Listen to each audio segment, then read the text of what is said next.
Do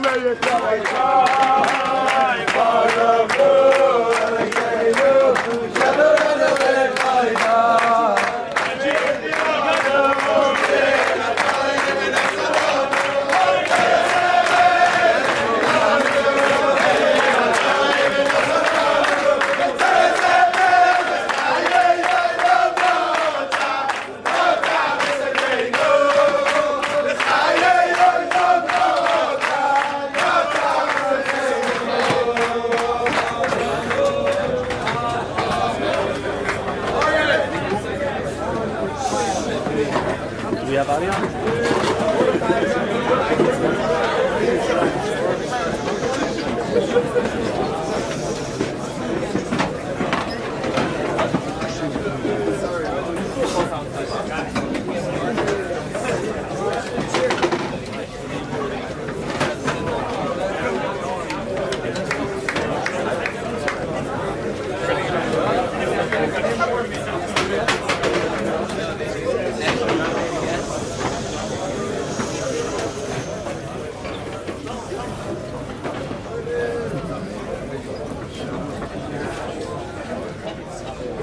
Rabbi Sai, this is something, Rabbi Sai, the Kiddush Shem Shamayim, the Nachas Ruach that the Rebbeinu Shalom has.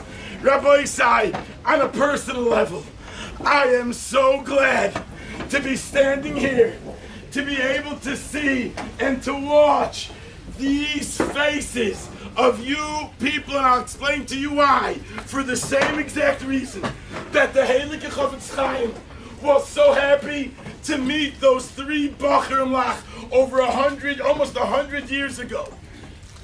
Rabbi Chanan Wasserman, Talmud Vasik of the Heilige Chofetz Chaim, he used to go Yom Narayim to come to the Heilige Chofetz Chaim, and he used to have Bachurim from his Mesifta.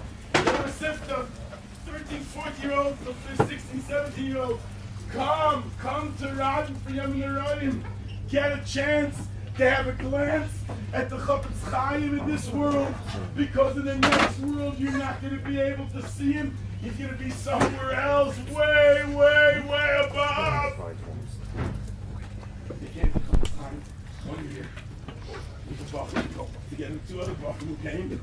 His name was, say his name, of course, today. Say his name what it was then when he was 14 years old. Shmuel Birnbaum. When the future became a Rabbi Goyen, he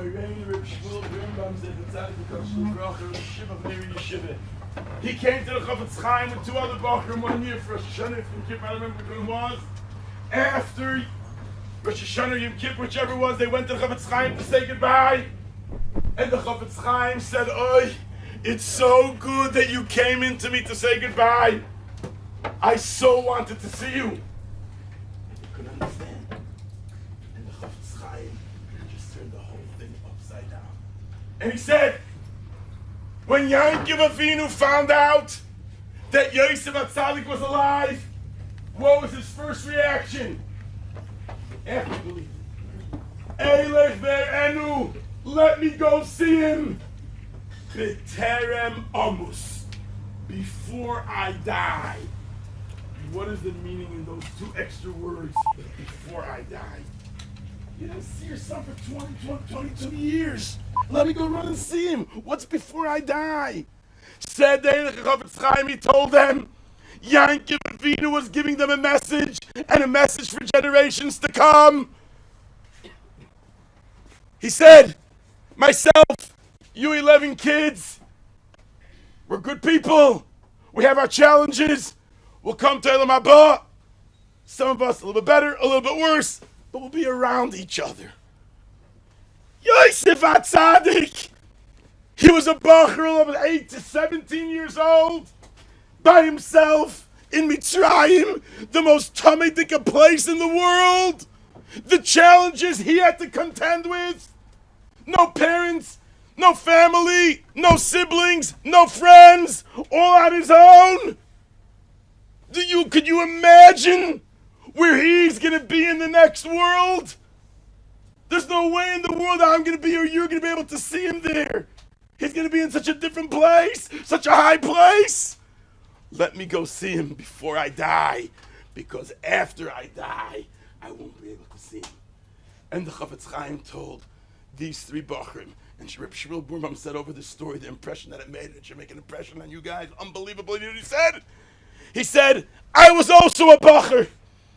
I also had my challenges. But the challenges that you Bachrim are having today, we're talking about 90 years ago, over 100 years ago. Who could contend with that? And here you are, being who you are.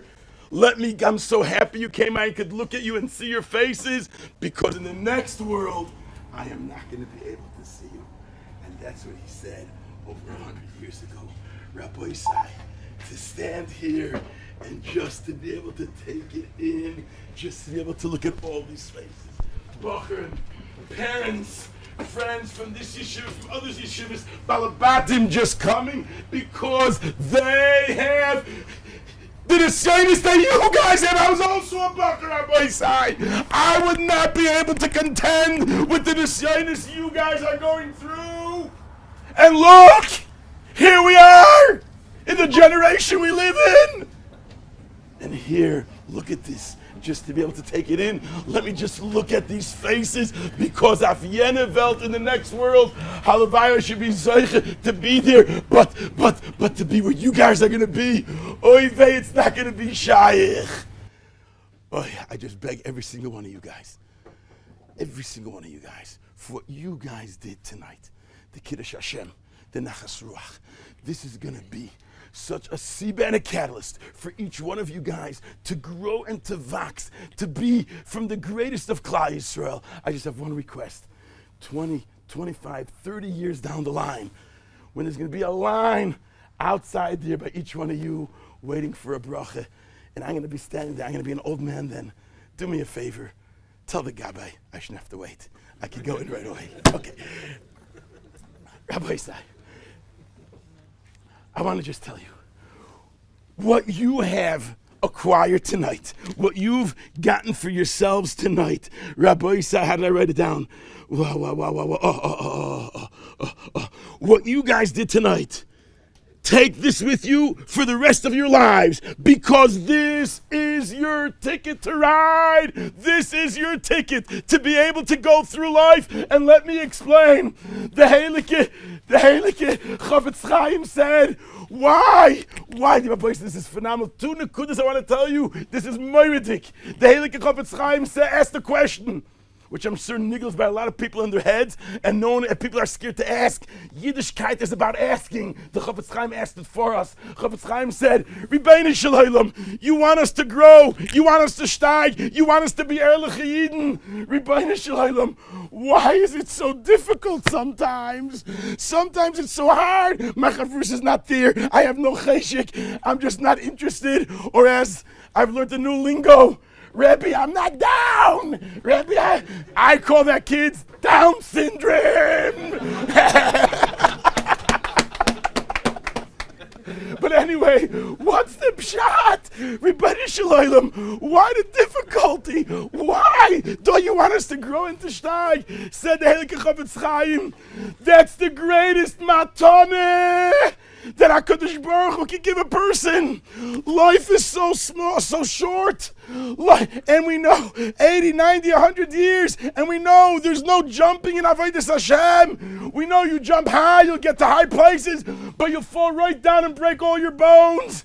You have to go step by step. It's a ladder. There's no skipping steps on a ladder.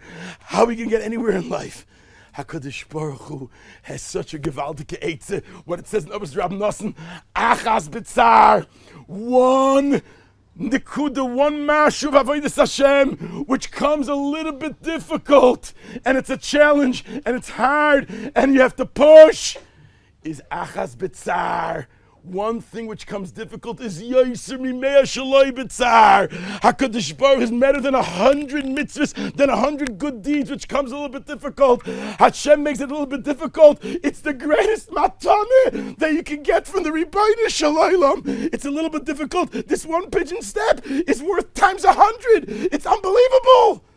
But you can't give it to everybody because Rabbi Isai, the Kotzky Rebbe in his city in Kotsk, it was one Shabbos morning, a guy got a message. A guy came from the other side of town. He said in the next city, on the other side of town, there was a fire, and this guy, a bunch of stores burned down, and this guy's store burned down also. The guy heard about it, he fainted. He fainted one time, woke him up, put water in, woke up a second time, fainted again. A third time, a fourth time, finally the Kotzky went over to him and told him, Rebbe Yid, your store did not burn down. Rebbe, really? I'm telling you, your store didn't burn down. Okay, Rebbe says, he got up, mamash, Mitzvah Shabbos, they went to check out, a bunch of stores got burnt, his store didn't get burnt. They said, Rebbe, how did you know? He said, I'm not a Novi, I'm no Ruach HaKodesh. I know one thing.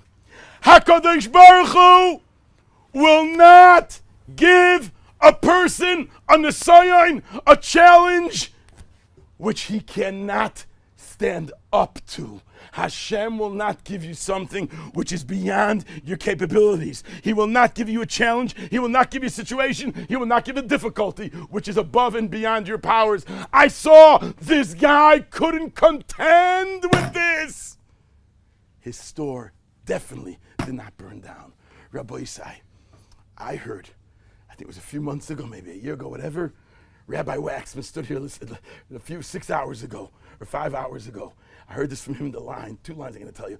And he said, the way he just put it down, when we get a challenge, when we get a difficulty, when we get a nisayon, that is a divine compliment. That's a compliment from the Ribbono Shel Olam. If he sets up a situation for you, if he sets up a challenge for you, if he sets up an assignment for you, you know what that means? I believe in you. I believe that you could stand up to it. Rabbi Isai, you have shown your true colors tonight, Rabbi Isai. You've shown who and what you really are. Ribbono Shel Olam says, I could give you matanos. I could give you the greatest presents. I could give you challenges. I could give you opportunities. I could give you situations because you could get so much from them. It's unbelievable. The pasuk says, listen, Rabbi Isai, this is phenomenal. I have to share this here, Rabbi Isai. This is to know for you when you become rabbeim, when you become parents, but it's for right now also.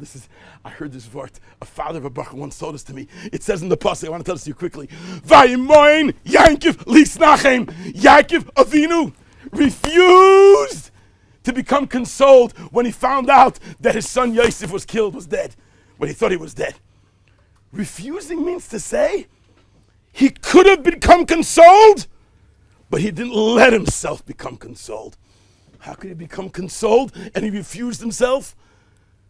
So this Yid told me, B'Shem Reb Gamliel Rabinovich, I don't know if it's pshat or not, but the concept is phenomenal. You ready? The brothers come to Yaakov Avinu and they say, Tati, you had 12 kids, but Yosef, he was a write-off. He was a bad guy. He was a Balachin Hara. He was about tithing. He was this, he was that. Forget it. We're down to 11. Let's go weiter. Forget it. Yaakov Avinu, Vayimoin, he refuses. No child of mine is a write-off. There's no Yid that I'm going to give up on. There's no child I'm going to give up on. There's another place where it says in the Torah, Vayimoin, he refused. Vayimoin, Yosef, he has an assignment with an Eishes Petifar, a Bacharol, with the most difficult of challenges, which is shaykh to stand up to. And Yosef HaTzadik refuses. Where did he get that koyach from? When there's a father back home, thousands of miles away, refusing to give up on me, that's going to infuse me with the koyach to stand up to all nisyonis. Rabbi Isai, lahagid babayter chazecho. When things are going good, we're going to speak about the chesed of HaKadosh Baruch Hu. But baleilos, when things are difficult, when there's challenges, ve'emunascha, there it goes with emunah. Rega, who's emunah? Ve'emunah saying, no, our emunah and you. Ve'emunascha means your emunah. I thought it's my emunah which keeps me through the dark nights. I once heard something moiridik. Can't remember from where, I'm not sure. Could be I heard this from Rabbi Kalish, I don't remember, I'm not sure. Ve'emunascha b'leilos. You know what keeps me going in those difficult moments? Ve'emunascha! Knowing that you, Ribbono Shel Olam, believe in me! That I could stand up to this challenge. That gives me the koyach to be able to pull through in those difficult times. It's phenomenal to know not that your father, not that your Rebbe, but Ribbono Kol Olamim is believing in you. And you want to know something? The Gemara says, is there a shaita who's an idiot, who's a fool? Gemara Chaginger, nang daf yamina, is there a shaita? Beautiful, wow. One of the simanim of a shaita is of somebody who loses what you give him. You give him a present, he throws it away. Sometimes we get challenges, difficult situations, and we say, oh no, we say, I'm not down for this. Wait till it goes over. Shaita shebe'elam! This is the Ribbono Shel Olam's present to you. This is his gift to you. And you wait, no, let's wait till it blows over. Wait till things get easier. Shaita! That's number one. And number two, Rabbi say. Oh, wow. Oy. Besides that the Ribbono Shel Olam is your cheerleader, Ve'emunascha, I believe in you, Rabbi Sai. You have now the strongest antidote, the strongest power, the strongest thing that you could have against the Yetzer Hara. Because the Yetzer Hara has one powerful tool. Someone called me up recently. He was in America, his mother wasn't well. He left me a message on my phone. Rebbe, I just saw a story about the Chavetz Chaim. Left the message on the phone. I learned it over, listened to it 5 times. I got the word good. He said the Panav Shirov was once in an airport.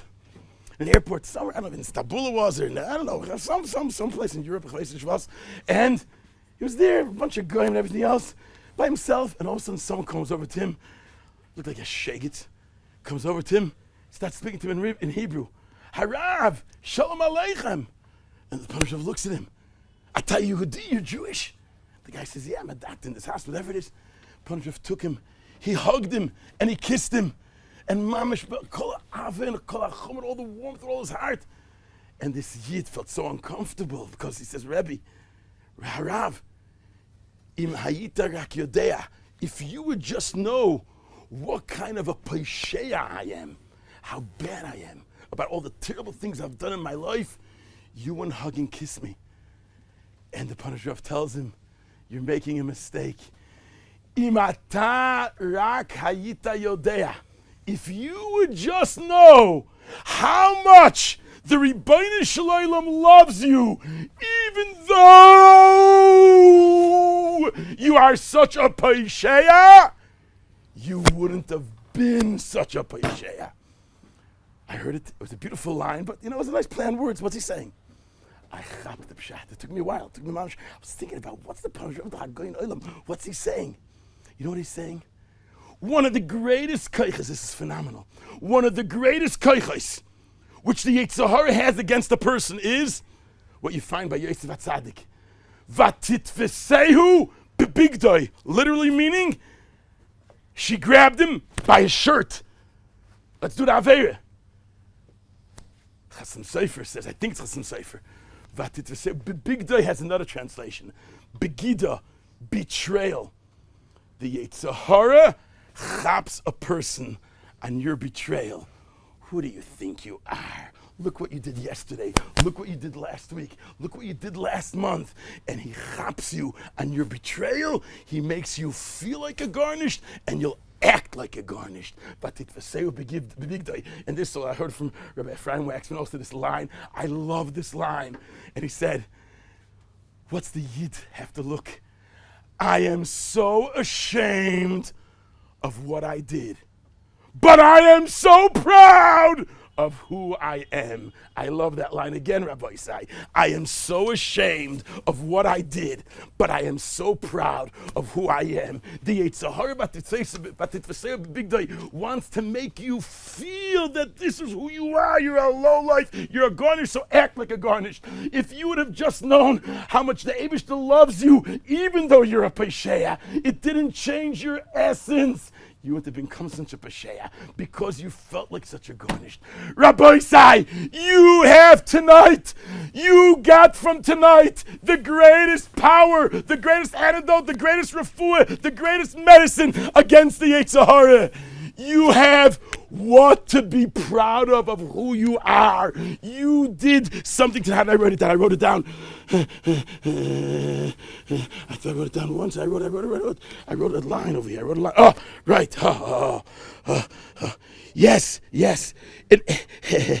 You shown your true colors in Leil Yud Beis Adar Aleph Tav Shin Pei Beis. I know I could believe in you, and you could believe in yourself. The greatest power that a Yid has to combat the Yetzer Hara is what Reb Tzaddik, let's start Rabbeinu Yoina. Rabbeinu Yoina writes in the Sefer, give me 1.5 minutes, where Rabbeinu Yoina writes in his Sefer Shari Avodah, Ha'ikar Harishain, the first greatest principle a Yid has to know, Ha'ikar Harishain, Sheyeda Ha'adam, a person should know, Mailas Atzmai, the greatness of your Milas, because that's the greatest antidote, the greatest trufa against the Yetzer Hara. Reb Tzaddik writes, I heard this a few weeks ago, and from one person, I heard from another person, I was blown away.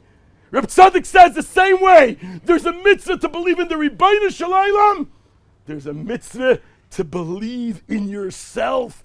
Recognize I'm ashamed of what I did, but I am so proud of who I am. Rabbi said, I'm finishing off. Yosef HaTzadik, says the Medrash, what was his last taina to Eishes Potifar that he can't do that Avera? You know what the Medrash says? You're going to fall off your chair, so hang on tight because it's early in the morning, you don't want to hurt yourself. Rabbi, he said, Yosef HaTzadik tells Eishes Potifar, you know, Rebbetzin Potifar, you got to understand, I can't do this. This is the Lashon HaMedrash. Ragla HaKadosh Baruch has a tendency. He has a tendency that he chooses mibchirei beis Abba, from the elite of my father's home for a carbon. Look, he took my uncle Yitzchak to be a carbon. He might want to choose me for a carbon. If I'm going to do this Aveira, I'm going to become puzzle for a carbon. Rabbi Isai, who in the world is Yosef talking to? He's talking to the scum of the earth. He's talking to the lowest of the low. What in the world does it make a difference to this low life that you're going to become puzzle for a carbon? I remember I saw this. I was flying to America, had a safe with me, and he brought down a vart. I tell you, I was blown away. It was Mordecai.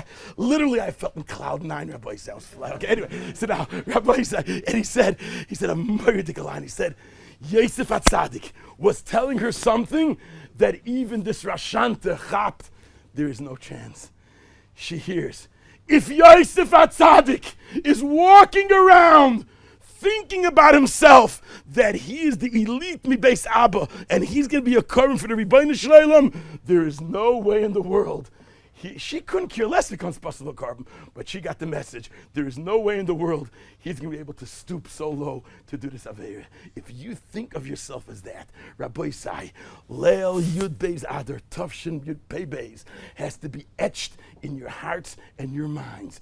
You are somebody else. You are the elite, not of Beis Abba, the elite of Klal Yisrael. You might slip, you might fall, but it doesn't change how proud you have to be of who you are. I am ashamed of what I did, but I am so proud of who I am because you are the elite of Beis Abba. Baruch Hu Elokeinu Sheberanu Liyichvayna.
favor. For me, the highlight of the evening is davening in the Kaisel in the morning.